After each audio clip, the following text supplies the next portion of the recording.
नमस्कार दोस्तों, मैं हूं राजेश और अभी हम मौजूद हैं दिल्ली के रामा विहार में। और यहां पर हम एक खास मकसद से आए क्योंकि यहां पे एक प्रोग्राम होने वाली। और प्रोग्राम क्या है अब मैं आप लोगों को बताता हूं। कोलंबो में जो देश के बेटियां ने जो अभी T20 मैच जीती थी, वो भी नेत्रहीन। आप लोग सोच सकते हैं कि आंख वाले तो जीते, आंख न होते हुए भी इतना बड़ा मुकाबला, वो भी फर्स्ट मुकाबला जो कि पहला बार हुआ है भारत का। वो भी नेपाल से हुआ था, कोलंबो में हुआ था, श्रीलंका में हुआ था। जो कि यहाँ से कुछ जो है प्लेयर थी जो कि अभी यहाँ पर आई हुई हैं। उनका नाम अनु है। हम उनसे भी मिलेंगे और संस्थापक से भी मिलेंगे और हम बातचीत करेंगे। बहुत सारे ऐसे जो है ना आपको देखने को मिलेंगे, क्योंकि यहाँ पे ये जो संस्थान है, इनका नाम ये है भारतीय नेत्रहीन कल्याण परिषद। यहाँ पे बहुत चीज़ का सुविधा दिया जाता है ऐसे बच्चियों को। अभी हम अंदर चलते हैं और हम फिर बात करते हैं। ये बहुत गर्व का पल है और इससे हमारी अन्य छात्राएं भी प्रेरित होंगी कि किसी न किसी क्षेत्र में वो भी आगे आए।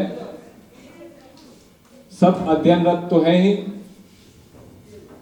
अलग अलग पाठ्यक्रमों में, अलग अलग कोर्सेज में हमारी छात्राएं संलग्न हैं, अग्रसर हैं।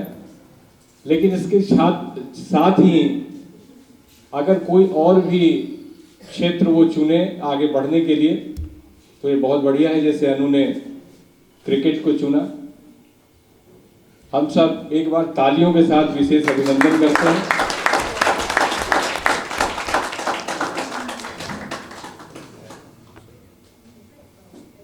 और मैं बराबर कहता हूं अपनी छात्राओं के लिए वो पंक्तियां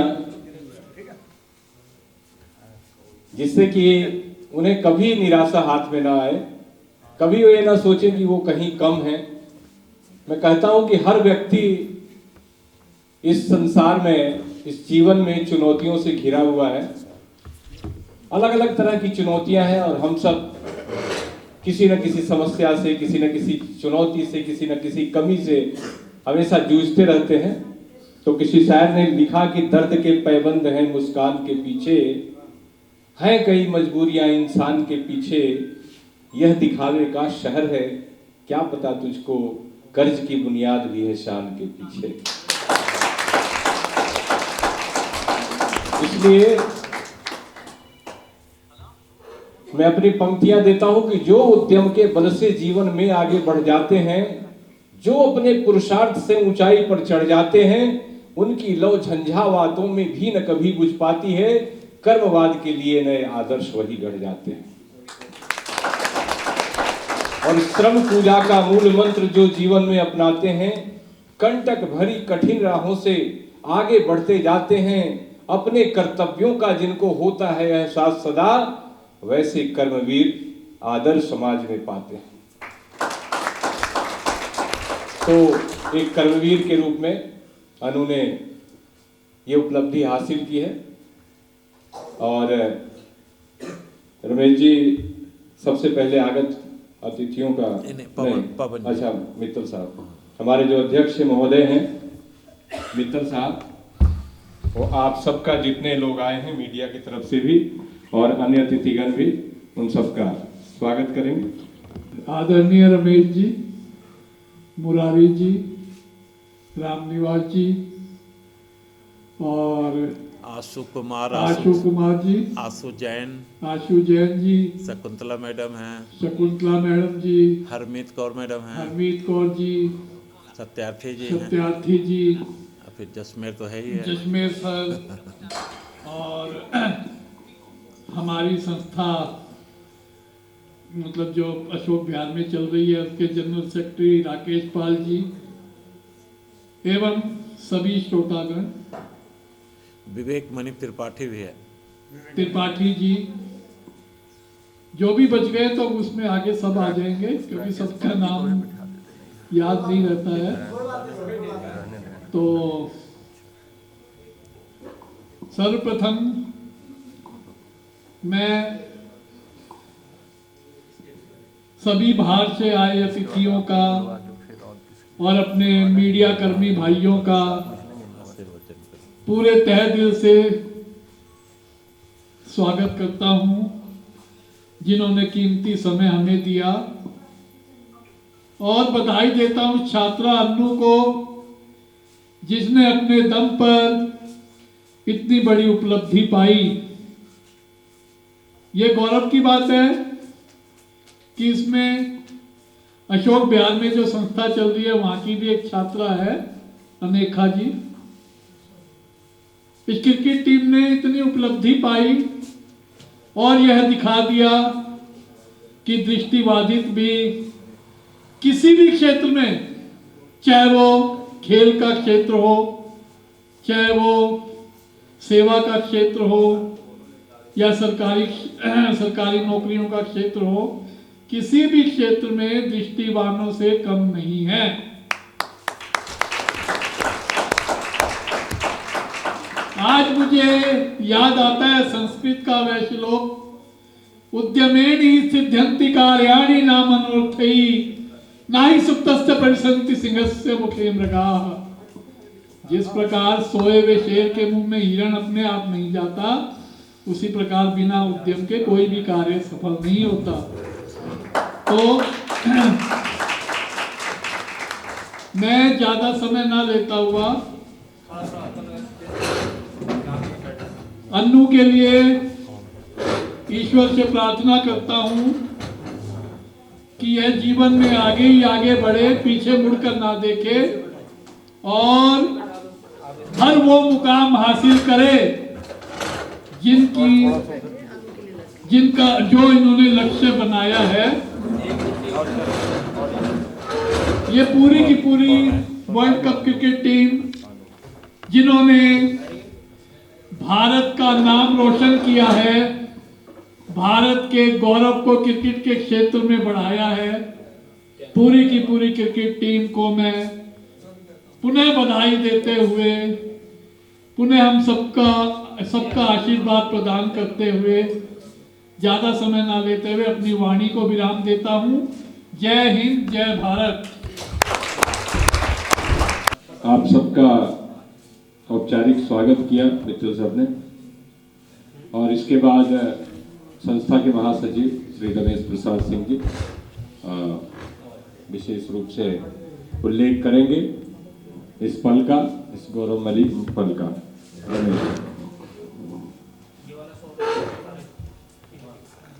संस्था के अध्यक्ष पवन मित्तल जी, वरिष्ठ उपाध्यक्ष सत्यार्थी जी, आशु कुमार जी, महिला प्रकोष्ठ की चेयरमैन मैडम आशु जैन, कार्यकारिणी सदस्य शकुंतला आर्या जी, हरमीत कौर मैडम, जसमेर पानू जी, दिनकर सोसाइटी के महासचिव डॉक्टर राम निवास सिंह,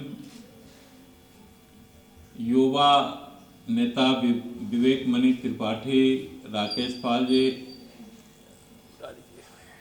हमारे संस्था के कोषाध्यक्ष डॉक्टर कृष्ण मुरारी जी, जो कभी स्टेज पे नहीं होते, केवल और केवल काम में लगे रहते हैं। इनका ये कभी भी दिखावे में विश्वास नहीं करते हैं, केवल कर्म में विश्वास करते हैं। तो जो आज के कार्यक्रम का मुख्य आकर्षण का केंद्र बिंदु है, वो अन्नू कुमारी, जो इस संस्था में कई वर्षों से रह रही है और हम सभी बच्चे को यही कहते हैं कि रोजगार के लिए पढ़ना तो अनिवार्य है, वो तो पढ़ना ही है, किंतु कोई एक अन्य विधा का चयन अवश्य करना चाहिए, कोई अन्य ऐसी चीज़ों का चयन अवश्य करना चाहिए जीवन में जिसमें आपकी लगन हो, जिसमें आपकी इच्छा हो। कभी भी अनिच्छा कार्य नहीं करना चाहिए। जिस कार्य में आपको मन लगता हो, आपकी इच्छा हो, उस काम में अपने आप को बिल्कुल समर्पित भाव से उस कार्य को करिए, जरूर जीवन में सफलता मिलेगी। अभी इन्होंने, पवन जी ने बड़ा अच्छा श्लोक पढ़ा, उद्यमेन सिद्ध्यन्ति कार्याणि न मनोरथैः न हि सुप्तस्य सिंहस्य और विसंति मुखे मृगा। तो कहता है कि जीवन में यदि आप कोई लक्ष्य निर्धारित कर लेंगे कि हमें उस लक्ष्य को हासिल करना है, तो उस लक्ष्य को हासिल करने में समय लग सकता है, किंतु लक्ष्य अवश्य कई बार पूर्ण लक्ष्य हासिल हो जाता है, कभी कभी अधूरा भी होता है, लेकिन होता है। ये कोई जरूरी नहीं है कि सभी अंतर्राष्ट्रीय ही खिलाड़ी बन जाए, लेकिन यदि कड़ी मेहनत के साथ काम करता है तो राष्ट्रीय स्तर का भी खिलाड़ी बनना बहुत बड़ी बात है। अंतर्राष्ट्रीय स्तर में सभी नहीं खेल सकता, राष्ट्रीय स्तर पर भी कोई खेलता है तो बहुत बड़ी बात है। हम तो ये कहते हैं कि राज्य स्तरीय भी कोई खेल खेलता है तो वह भी बहुत बड़ी बात है। तो अन्नू जो 4 साल पहले भी इसको हमने एक बार मोटिवेट किया था, क्रिकेट खेलो, क्योंकि रेस में इसका इंटरेस्ट था, एथलीट थी, तो लगा कि ये खेल सकती है। फिर उस समय थोड़ा बहुत रुझान कम था, लेकिन फिर इसकी रुझान बढ़ी और फिर इसने क्रिकेट में, आप ये सोच सकते हैं कि एक दृष्टिबाधित, उसमें भी लड़की को प्रैक्टिस के लिए यहाँ से 15 किलोमीटर डेली जाना और 15 किलोमीटर आना कोई आसान बात नहीं है। और दिल्ली जैसे शहर में जहाँ काफ़ी ट्रैफिक है, ये 15-20 किलोमीटर जाना, 15-20 किलोमीटर आना डेली करके और प्रैक्टिस की है। पीतमपुरा, यहाँ कभी पीतमपुरा जाती थी, कभी छत्रसाल स्टेडियम रेस के लिए जाती थी। तो इस तरह से इसने मेहनत की और मेहनत करने के बाद इसका राष्ट्रीय स्तर पर चयन हुआ। फिर अंतर्राष्ट्रीय जो पहली बार दृष्टिबाधित बालिकाओं के लिए वर्ल्ड कप हुआ, उसमें भारतीय टीम की प्रतिनिधित्व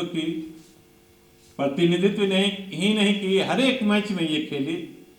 2 मैच तो हम लोग खुद देखने के लिए गए थे और हम लोग प्रोत्साहित करते थे। 2 मैच में हम लोग छुट्टी लेकर के गए थे, हम और जसमेर वहाँ पूरे मैच में ग्राउंड में रहे थे, क्योंकि यदि कोई मेरा बच्चा कुछ करना चाहता है तो हमारा फर्ज होता है कि हम उसे प्रोत्साहित भी करें।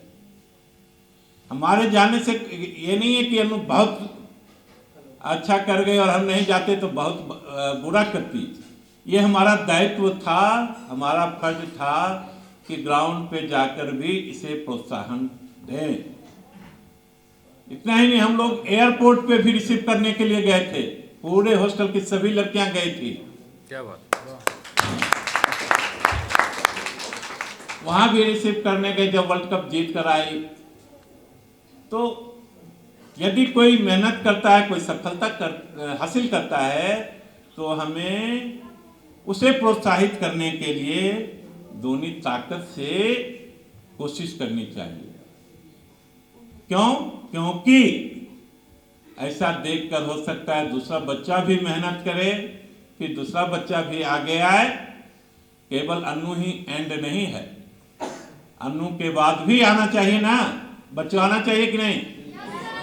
हाँ, हमने ये कहा है आप सबों को कि ये सब अलग अलग विधा का चयन करिए। यदि डांस में इंटरेस्ट है, डांस में लगिए, म्यूजिक में इंटरेस्ट है, म्यूजिक में लगिए। और हमने ये भी कहा है कि यदि आप इंटरेस्ट दिखाएंगे तो आपके लिए स्पेशल टीचर हम जरूर लगाएंगे। चेस में जाओ, चेस में भी जाओ। ये कहा है कि नहीं? कहा है ना, बोलो। क्योंकि हमारा ये दायित्व है। कई बार हम इसलिए हाथ खींचते हैं कि कई बार बच्चे नटखटपना करते हैं और हम पैसे खर्च करते हैं, वो पैसा वेस्ट होता है तो बुरा लगता है। लोगों को ये लगता है अरे ये ब्लाइंड लड़कियां हैं, हो गया होगा, ऐसी बात नहीं थी। कई फेज में संघर्ष करना पड़ा, तब अंत में 14 में आई थी, 14-15 में। चूंकि हम उसके क्रिकेट कंट्रोल बोर्ड के जो भारतीय क्रिकेट कंट्रोल बोर्ड है उसके मैनेजमेंट में भी हैं, इसलिए जो भी सिस्टम है उस सिस्टम का पता है, जनरल बॉडी मीटिंग भी अटेंड करते हैं और लगातार संपर्क में रहते हैं। तो कई फेज में इसको अपनी प्रतिभा दिखाई, तब इसका फाइनल 14 प्लेयर में चयन हुआ और फिर वहां भी इसने 4 विकेट ली, 4 मैच में 4 विकेट ली। और इसका चयन जो हुआ था वो टोटली ब्लाइंड, 3 श्रेणी होता है, B1, B2 और B3। B1, B2, B3। अनु उसमें से B1 में थी जिसमें टोटली ब्लाइंड खेलते हैं। B2 होते हैं जो 10 से 15% रोशनी वाले होते हैं और B3 जो होते हैं वो 25-30% के लिए 4 से 6 मीटर B2, वो वही उसको परसेंट में वही काउंट करते हैं 6 मीटर तक। ठीक है, तो B1 का मतलब टोटली ब्लाइंड। अब ये सोच सकते हैं कि स्टंप को टारगेट करके स्टंप पे बॉल फेंकना कितनी मुश्किल बात है एक ब्लाइंड व्यक्ति के लिए जो 100% ब्लाइंड होता है। और इसने 4 मैच में वाइड बॉल मात्र दो वाइड बॉल फेंकी थी। 4 मैच में मात्र 2 वाइड बॉल फेंकी थी, जो बहुत B1 खिलाड़ी के लिए बहुत बड़ी बात होती है, क्योंकि B1 के खिलाड़ी जो होते हैं उनसे वाइड बहुत जाती है, क्योंकि उन्हें पता नहीं चलता है, बॉल जो क्रीज होता है उससे बाहर जाता है। लेकिन इसने स्टंप टू स्टंप बॉल की विकेट ली और बैटिंग करने का जब मौका मिला तो 14 बॉल पे 24 रन बनाई थी, और वो भी किसके खिलाफ? ऑस्ट्रेलिया के खिलाफ। ऑस्ट्रेलिया के खिलाफ यहीं मॉडर्न पब्लिक स्कूल के ग्राउंड में, उस ग्राउंड में हम थे। 14 बॉल पे 24 रन भी बनाई। तो हमारा फर्ज था, हालांकि हम बहुत बड़े लेवल का कार्यक्रम चाह रहे थे, टेक्निया में अभी बात हम कर चुके थे, लेकिन कल ही अन्नू को बंगलौर निकलना है। उन्होंने ट्यूसडे के लिए बोला था कि आप ट्यूसडे को कर लो, फिर ये सीधे 24-25 मैंने लंबे टाइम के लिए जा रही है बंगलौर और बॉम्बे, इसलिए कल हमने डिसाइड किया कि वो अपने हॉस्टल में ही करते हैं। फिर आगे जरूर एक अच्छे लेवल का कार्यक्रम हम करेंगे। अब मैं आशु सर से निवेदन करता हूँ 2 शब्द रखें। अन्नू अभी 1.5 महीने पहले मेरे घर आई थी 3 बच्चों के साथ, अपने हॉस्टल के बच्चे थे, तो मैंने एक पॉडकास्ट चैनल स्टार्ट किया, शो किया, तो मैंने अन्नू का पॉडकास्ट किया था वहाँ पे। तो अन्नू का उस टाइम सिलेक्शन नहीं हुआ था, है ना अन्नू? सिलेक्शन हो गया, अच्छा कम्युनिकेशन हो गया था। तो मैंने उसको यही कहा, बेटा मैं तो चाहता हूँ कि तुम वर्ल्ड कप जीत के आओ।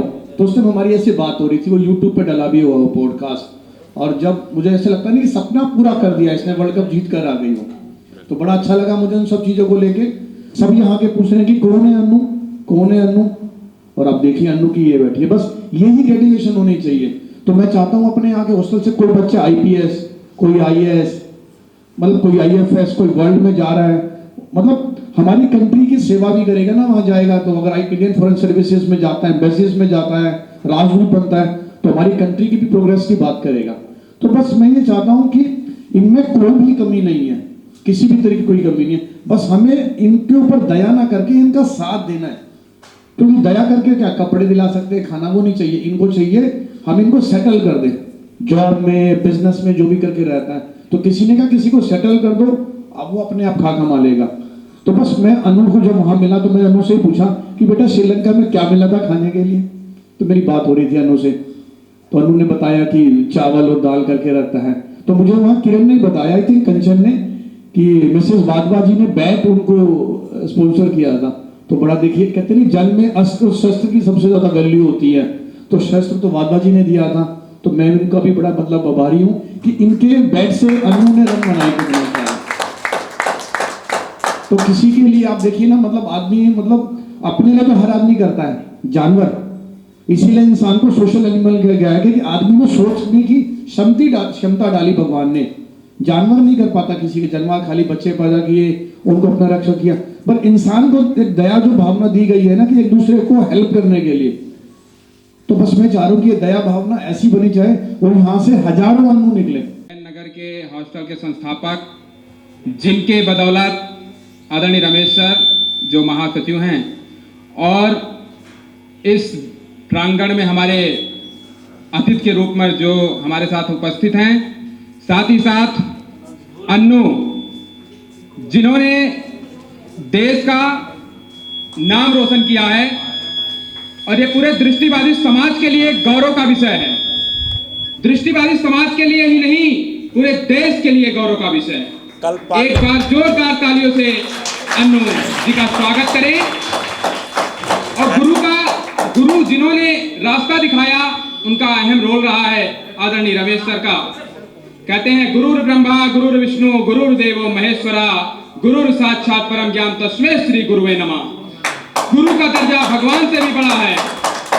और आज उस गुरु को भी हम हृदय से दृष्टिबाधित दिव्यांग समिति की ओर से हम बहुत बहुत आभार व्यक्त करते हैं कि आपने अपने बच्चों को जो शिक्षा दिया, आज वो पूरे विश्व लेवल पर भारत का नाम डंका बजा रही है। जहां पर आज दृष्टिबाधितों को पहले लोग रोड पार कराने नहीं चाहिए, यूपी में तो बहुत हालत खराब थी, किंतु आज जब अन्नू की बात को पूरे देश वासियों ने देखा और हम जैसे ही सुने, कल हमें मैसेज मिला, मैं बिना रिजर्वेशन के दिव्यांग कोच में प्रयागराज की धरती से चलकर आया, क्योंकि मुझे गर्व था, क्योंकि हमारे देश की बहन और इस दृष्टिबाधित समाज का नाम रोशन करने वाली बहन अन्नू को बधाई देने का हमारे अंदर उत्साह था। इसीलिए हम आप यहाँ पर उपस्थित है, हमारे दृष्टिबाधित दिव्यांग समिति की ओर से, समस्त पदाधिकारियों की ओर से हम बहुत बहुत आभार व्यक्त करना चाहते हैं। और विशेष तौर पर इस प्रांगण में जितने भी हमारे अतिथि हैं, साथ ही साथ जिन्होंने हमें बोलने का अवसर दिया, आदरणीय रमेश सर, हमने पूछा और उन्होंने तुरंत बताया। और मैसेज सर का मैंने कल ही सुन लिया था, मैं ट्रेन से निकल चुका था, फिर भी मैंने सर से बात किया और ये मेरे लिए गौरव का विषय था। तो आप लोग जब कदम बढ़ाया है तो मंजिल मिल जाएगी, रास्ता मुश्किल है तो घबराना कैसा, हिम्मत से काम लेंगे, हिम्मत से काम लेंगे। हमें घबराने की जरूरत नहीं है। हमने भी कई चुनौतियों का सामना अपने जीवन में किया, किंतु मैंने कभी हार नहीं मारी। 14 वर्ष की उम्र मैंने घर को छोड़ा और 2019 में देश के प्रधानमंत्री ने भी मुझे सम्मानित किए थे और उनके साथ सेल्फी लेने का मुझे भी सौभाग्य प्राप्त हुआ था, क्योंकि मैंने कभी हार नहीं माना अपने ऊपर। मैं एक सोशल वर्कर हूँ और हमेशा ही इस तरह से जो कभी खेल में या कभी अपने कुछ बुद्धिमत्ता में भारत की बेटियां जब कुछ बहुत बेहतर करती हैं तो डिस्क्रिमिनेशन तो मैं नहीं मानती हूँ। जब कोई भाई भी बहुत अच्छा करता है तब भी मुझे मेरा जो होता है सीना गर्व से चौड़ा हो जाता है। बट आज सच में जो हमारी अन्नू जी हैं, दिव्यांग बहन है, और कहते हैं कि अगर मन में कोई इच्छा हो, और साथ जो इतने प्रबुद्ध लोग यहाँ पे हैं, इनको यहाँ तक पहुँचाने में जिनका भी सहयोग रहा, ये भी बहुत सराहनीय कदम है। वो दोनों का जो एक आज हम लोग देख रहे हैं आउटकम, वो बहुत बड़ी बात है, क्योंकि इन्होंने सच में एक बहुत बड़ी उपलब्धि है। और मेरी बहुत बहुत शुभकामना इस परिवार को भी आगे, और भी बहुत सारी बेटियाँ इस समाज से आगे आगे उपलब्धियाँ हासिल करें, मेरी यही इच्छा भी है और कामना भी। धन्यवाद। इस शॉल के द्वारा हमारे जितने महिला सदस्य हैं वो सब सम्मान करें अनु का।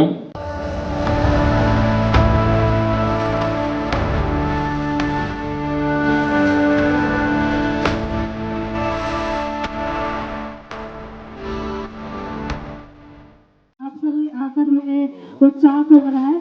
और मैं बहुत माइक पे बहुत कम बोलती हूँ, मुझे माइक को देखकर ही घबराहट होता है, तो मैं आप सबसे क्षमा चाहूँगी यदि कुछ गलत बोलूँगी तो।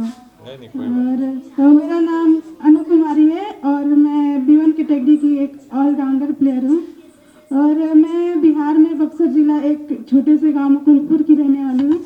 और मेरे पापा एक छोटे से गौशाला में काम करते हैं और मेरी मम्मी हाउस वाइफ हैं। और मेरी 10th तक की पढ़ाई बिहार में अंतर्जातीय बालिका विद्यालय से हुई है और बाकी की पढ़ाई मेरी दिल्ली से हुई है। और मेरा हॉबी क्रिकेट खेलना है और मेरा एम इंटरनेशनल प्लेयर बनना और अपने देश का नाम रोशन करना है। और मैं 2023 से क्रिकेट खेलती हूँ।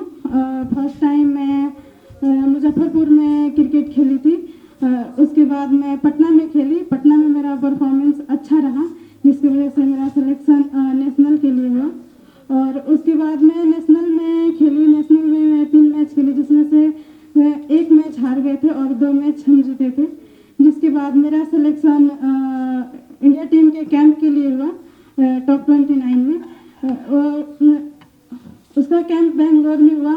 हम वहाँ पे हमारा कैंप हुआ, वहाँ भी मेरा अच्छा परफॉर्मेंस रहा, लेकिन उसका कोई रिजल्ट नहीं आया। उसके बाद फिर से जून में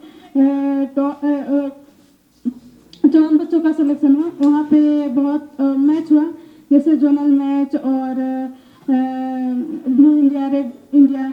उसमें मेरा परफॉर्मेंस बहुत अच्छा रहा, जिसकी वजह से मेरा सिलेक्शन वर्ल्ड कप के लिए हुआ। और फिर हम लोग का कैंप वर्ल्ड कप के लिए 1 महीने का कैंप हुआ। उसके बाद हम लोगों का 11 नवंबर से मैच स्टार्ट हुआ, जो कि मॉडल टाउन में था। Modern public school modern school में था। और फिर हम लोग का बेंगलोर में मैच हुआ और हम लोग का सेमीफाइनल फाइनल श्रीलंका में हुआ। और हम लोग का 5 लीग मैच था। हम लोग 5 लीग मैच अच्छे से जीते और सेमीफाइनल और फाइनल भी जीते। बहुत बढ़िया।